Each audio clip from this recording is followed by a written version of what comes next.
Welcome back, everybody. We're back together here with another video. We're going to be talking about Disney Star Wars because Disney Star Wars is in the trash, and it's been in the trash for a very, very long time.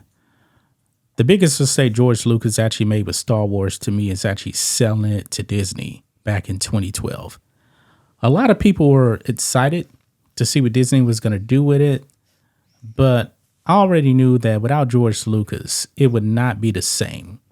George was disrespected by Disney and Bob Iger. He had story treatments for 7, 8, and 9.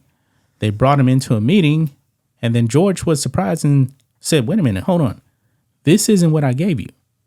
So they disrespected him. They put out The Force Awakens, and I know that a lot of people liked that movie initially.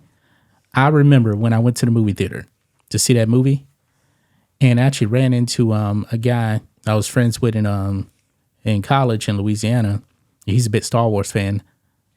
I told him as soon as I walked out the movie theater, I was like, I don't think I like this thing. Nothing new. It seems like a rehash of A New Hope. Rey just all of a sudden has the Force, and she beats Kylo Ren, who had a lot of training. It made no sense to me. That's the way I thought of it. I was like, why are people liking this movie? It's not good. And then, of course, it took The Last Jedi for people to wake up, and they realized that Disney Star Wars is a dumpster fire. So here we are now. We got this guy from Geeks of Color. He's a writer. Is now claiming that if you don't like these Disney Star Wars movies and shows, you're racist, you're white supremacist. Okay. That's the excuse that Disney has been putting out there for a while. I'm not surprised that he would actually come out and say this, because this falls right in line with Disney Star Wars. Every single time somebody does not like a Disney Star Wars project, they says, oh, it's because this person's racist. And in this case, am I white? No. Are you white? No. And neither one of us really care too much for Disney Star Wars, right? No. So how can we actually be white supremacists? I don't know. What do they think that, like, even though, like, do they include, like, people who have white ancestor or stuff, that they are white supremacists? I don't know whether white supremacy, that doesn't even really mean anything, really. I mean, he's just basically saying that, like, if you don't like what Disney Star Wars is giving you, it just means you're white supremacist. Really doesn't mean anything. But look at some of what he actually put out here. His name is Andres Cabrera. He says a lot of people forget this, but there is a direct correlation between the white supremacist crowd and the unbridled hatred of the Star Wars sequels. I saw in real time as they scouted out the Star Wars fandom as a potential haven for spreading their message of hatred. What? Then he goes on. It started with the straightforward racist approach of hating on The Force Awakens because a black stormtrooper was one of the leads in the movie. When their target audience didn't fall in line with that blatantly racist take, they move on to good old-fashioned misogyny. I'm going to stop right there. They're talking about Finn, the stormtrooper, FN 2187, whatever he was called. People were not complaining about him being, quote unquote, a black stormtrooper. They were confused. Why? Because people saw the prequels and they thought that the clones were still around. And the clones are supposed to look like Jango Fett. And he's the only stormtrooper that pulls off his helmet. You're like, wait a minute, hold on. What happened to the clones? They were thinking that he was supposed to be a clone of Jango Fett. And that wasn't the case. I don't even remember the movie. Is it the one that Han Solo died? Yeah. It was so dumb the way he died. Like that. Yeah. You didn't like it either. You're not a white supremacist either. No. But it goes on here. The hatred of Rey became a massive point for Star Wars channels as soon as The Force Awakens came out. Nearly every corner of Star Wars YouTube featured this targeted campaign against Rey.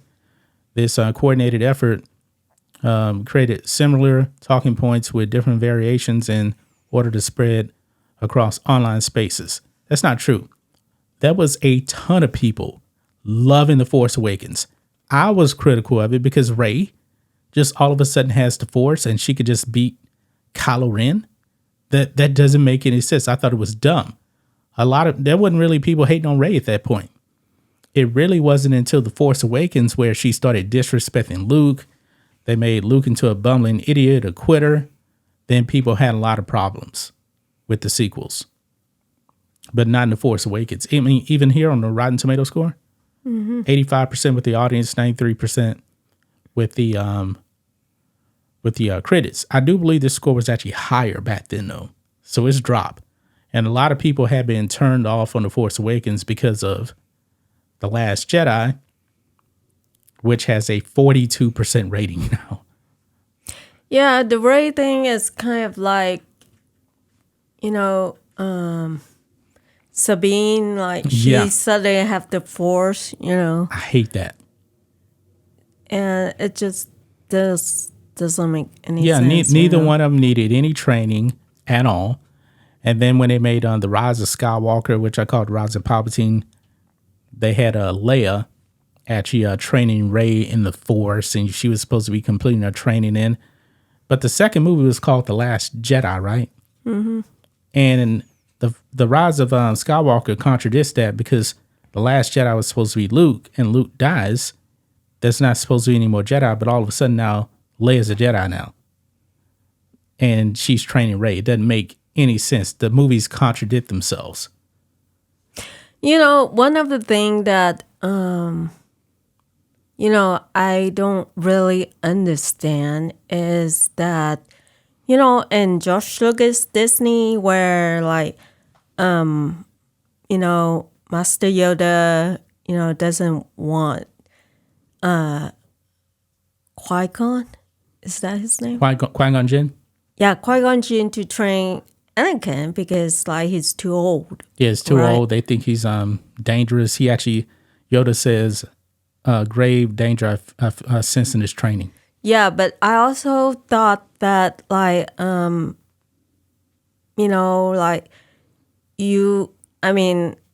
me, I thought you can only train to learn how to use the Force only when, they were young. But when it's too old, it'll be hard. Well, you got to also remember that was a part of the Jedi code, but the Jedi had died off. Luke was 19 when he started learning the Force in A New Hope. So the Jedi way had already died off because the Order didn't exist anymore. So that was the problem. But however, though, Yoda and Obi-Wan knew that Luke was the son of the chosen one, so he had the potential. Yeah, so Luke is a different case because Anakin has the Force and Luke is his son. Yeah, Anakin is chosen one. Yeah, but Sabine is just another person. What Disney has done with the Force, they have devalued it so much, especially when it comes to the women. Rey doesn't need any training. Sabine just all of a sudden just turns on the switch. And if you actually read one of Disney Star Wars books for The Force Awakens, they explain how she all of a sudden gets the Force and she's good at it. It's dumb.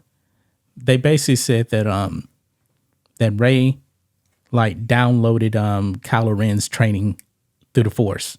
And all of a sudden, it's like the Matrix. It makes no sense. It's so dumb. It's so dumb.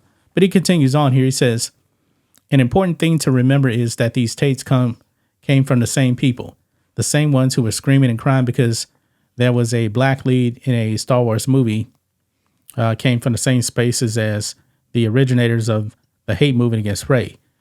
That's who we're dealing with.